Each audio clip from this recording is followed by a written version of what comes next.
आजादी का Amrit Mahotsav.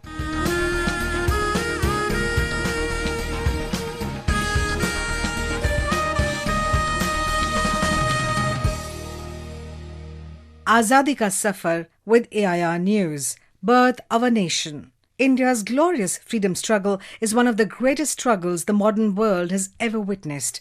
AIR News brings you a glimpse of the struggle every day. मीठी मीठी लागे जाके डाबरा की वाणी, या मालवा की माटी ने मालवा को पानी, या एमपी की माटी ने एमपी को पानी. On 3rd June 1857, the first War of Independence reached Neemuch, Madhya Pradesh, as the sepoys rose in the uprising against British rule.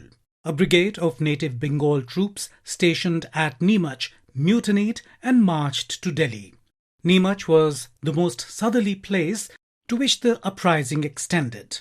European officers took refuge in the fort in the city and were later besieged by independence activists from Mandsaur.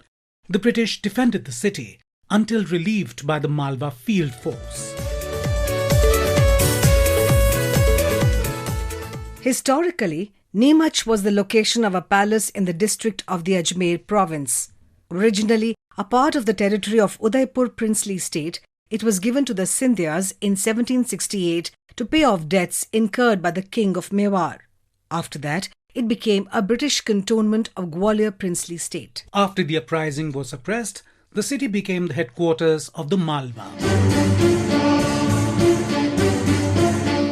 We remember revolutionary freedom fighter Abani Nath Mukherjee, who was born on the 3rd of June 1891 in Jabalpur, Madhya Pradesh. While studying in college, Abani got inspired by the revolutionary freedom movement against British colonialism in India.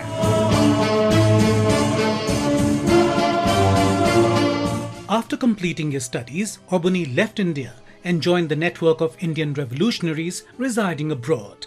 He took charge of raising funds and collecting arms and ammunition in Germany and Japan, and supplying these to the revolutionaries resisting colonialism on Indian soil. Mukherjee came back to India in 1912 and continued his work by joining a revolutionary organization in Uttar Pradesh. He was arrested by the British in Singapore while returning from Japan. Abani, however, managed to escape to Europe and established Indian Independence Party in 1922 in Berlin with the help of comrades like Suren Kar, Bhupendranath Datta and Muhammad Barkatullah. He also secretly visited Chennai, Kolkata and Dhaka and lived in India till 1924.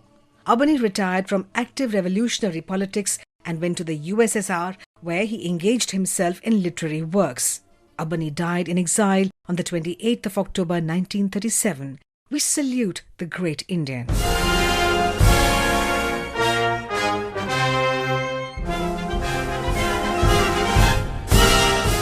On June the 3rd, 1947, the last British Viceroy of India, Mountbatten, proposed the June the 3rd Plan, which is also called the Mountbatten Plan. The plan included the principles of partition, autonomy, sovereignty to the two new nations, and their right to make their own constitution. The princely states were given a choice to either join India or Pakistan.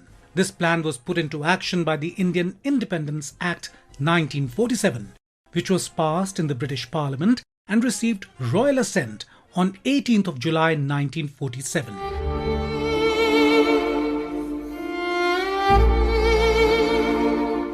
According to the provisions of the Mountbatten Plan, British India was to be partitioned into two dominions, India and Pakistan. The constitution, framed by the Constituent Assembly, already formed in 1946, would not be applicable to the Dominion of Pakistan, and the question of its separate Constituent Assembly would be decided by the new Dominion. The princely states were given the choice to either remain independent or accede to India or Pakistan. The British suzerainty over these kingdoms was terminated. To fix the international boundaries between the two countries, the Boundary Commission was established, chaired by Cyril Radcliffe. The commission was to demarcate Bengal and Punjab into the two new countries. The date for the transfer of power was to be August the 15th, 1947.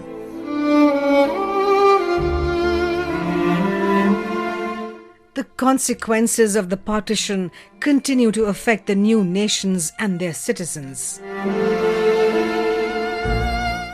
That brings us to the end of this episode of Azadi Ka Safar with AIR News. See you in the next episode tomorrow.